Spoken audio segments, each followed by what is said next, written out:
The gentleman from the Wangsheng funeral parlor? Clearly he's an extremely learned individual, and I do have a lot of respect for him. But his mindset is too traditional for me. He thinks in the same tired old terms as Rex Lapis did. If he were more of an original thinker, I'm sure he'd be a great asset to me in reaching my objectives. That captain is always flouting the rules, and her personality really rubs people the wrong way. That said, the Crux fleet is indispensable to Liyue Harbor. It's a bit of an art, knowing when to enforce the rules and when it's in everyone's interest to be more lenient. Thing is, the Tianquan is supposed to be the one enforcing the rules, but she always seems to be too busy.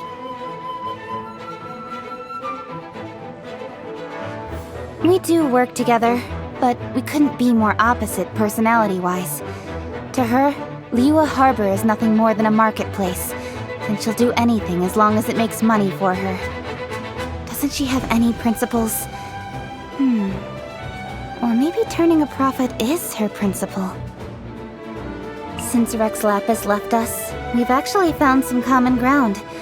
I was quite judgmental of her in the past, and we still fundamentally disagree on a number of issues. But in the current climate, I have to say I count her as a comrade in arms. Having said that, I ordered a Lucent Crescent from Mingxing Jewelry 3 months in advance, and when it was finally time to pick it up, they told me Ningguang had bought up the last few months' worth of Lucent Crescents for herself by paying double the price. She can be such a pain. You know what? I think her music rocks. Too noisy by traditional standards for sure, but I don't care. Good music is good music, and good music should reach the widest possible audience. Everyone has faith in Dr. Baiju's medical skills.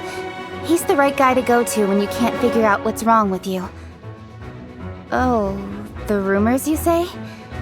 The only one that I know for a fact is true is how disgusting his medicine tastes.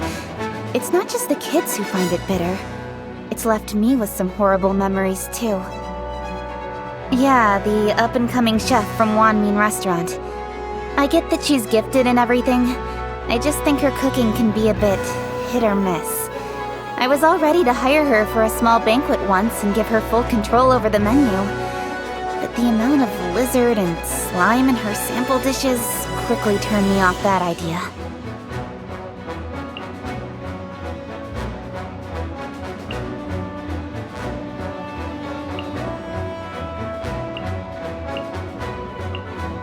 I feel like now that we live in the age of mankind's rule, it's time for the legendary boy Adeptus to be released from duty.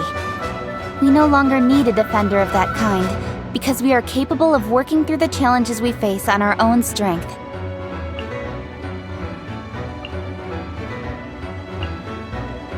Who knows what Rex Lapis must have done to inspire such blind devotion from Ganyu.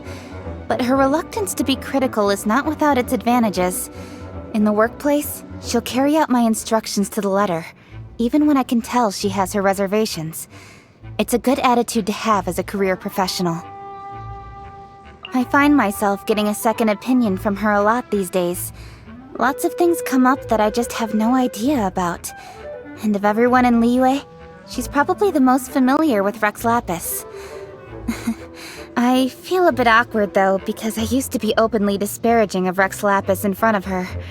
But she doesn't seem to mind, so I guess I've got nothing to worry about. When you're passing by Huyu Tea House and have to squeeze your way through the biggest crowd you've seen in your life, that's when you know Yunjin's on stage performing. There's not a merchant in Liyue who wouldn't buy up the place if they had the chance, and Yunjin's the reason it would be worth every mora. Since Rex Lapis left us, the question of Liyue's future has been on my mind constantly. In addition to reviewing his own past deeds, I've been researching the other Archon's modes of governance too. Mondstadt's god is the one who baffles me the most, though. How exactly do any of his actions contribute to the longevity of Mondstadt? It's completely beyond me.